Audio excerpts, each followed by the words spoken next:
She said it so casually that the room tilted. I felt alive with him, she whispered, staring at her untouched glass of water. More than I do with you. Alive. The word hung between us like a pulse that wasn't mine. I didn't move, didn't blink. I watched her fingers tremble around the rim of the glass, barely noticeable unless you knew her. I knew every tell, every micro flinch. And this one wasn't guilt. It was nostalgia. A soft, poisonous nostalgia she tried to hide behind a rehearsed expression.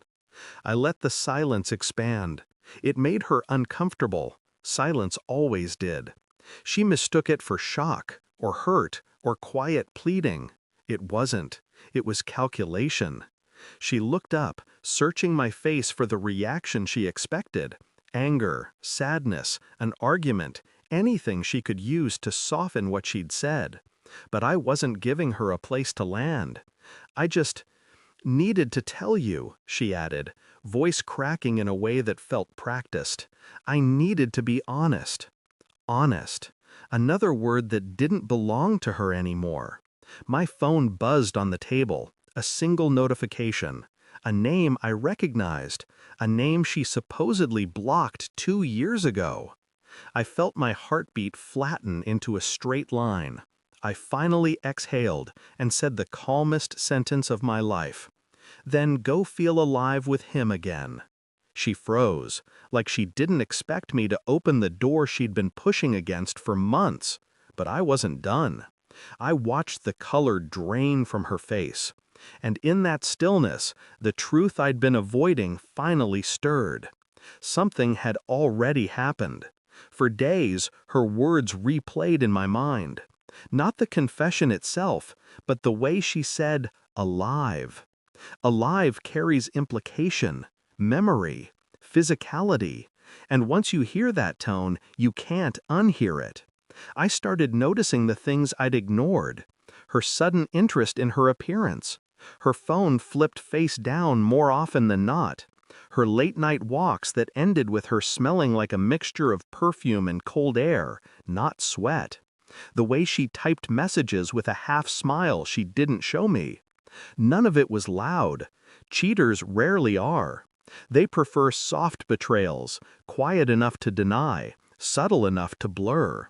She pretended everything was normal after our conversation, made me breakfast, kissed my cheek, asked about my day with a tenderness that felt like a bribe. But once you've seen the crack, the whole mask becomes transparent. I wasn't searching for proof. Proof was searching for me. In the smallest movements, the smallest mistakes. Like when she left her phone unlocked for exactly 7 seconds, long enough for me to catch a glimpse of a recent call. His name. Not hidden, not disguised, just there. She must have felt confident, careless, alive.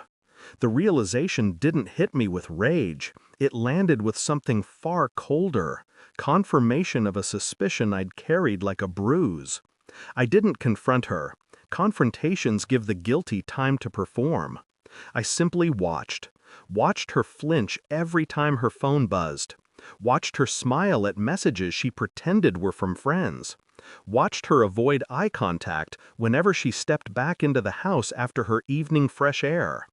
Every detail tightened a knot inside me, not of jealousy, but of clarity.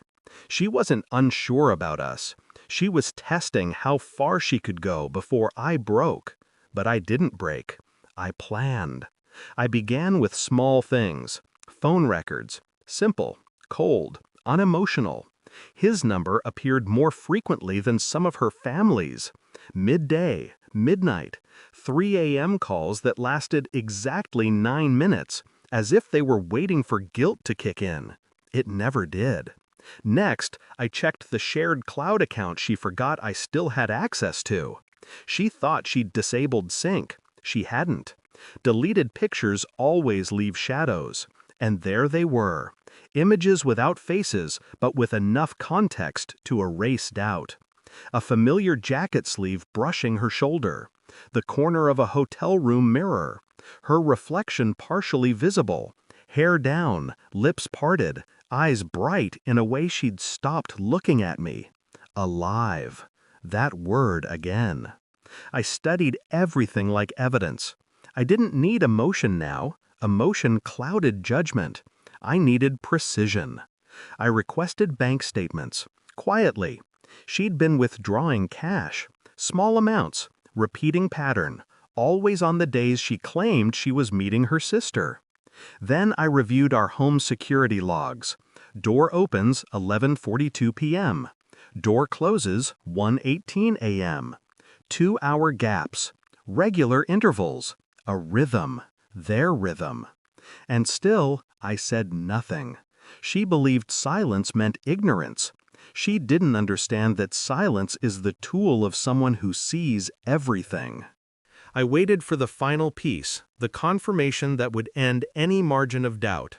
A location ping from a device she syncs to the car she used for her late-night drives, the car that unknowingly reported to me. The location wasn't random. It was his address. The moment I saw it, something inside me shifted into place. Not rage, not heartbreak, alignment. Truth has a way of simplifying the world. It removes illusions. It removes excuses. And now that I had the whole picture, the calm that filled me was almost unnatural. I knew what needed to happen next. Not a fight, not an argument, a reveal. The kind that doesn't need volume, only timing. The evidence arrived in a neat folder. Phone logs, bank withdrawals, synced photos, GPS coordinates. I didn't print them to hurt her. I printed them to end her performance. That evening, she came home smiling too brightly, hanging her purse like she didn't just betray everything I built with her. She kissed my cheek, told me dinner could wait, told me she missed me.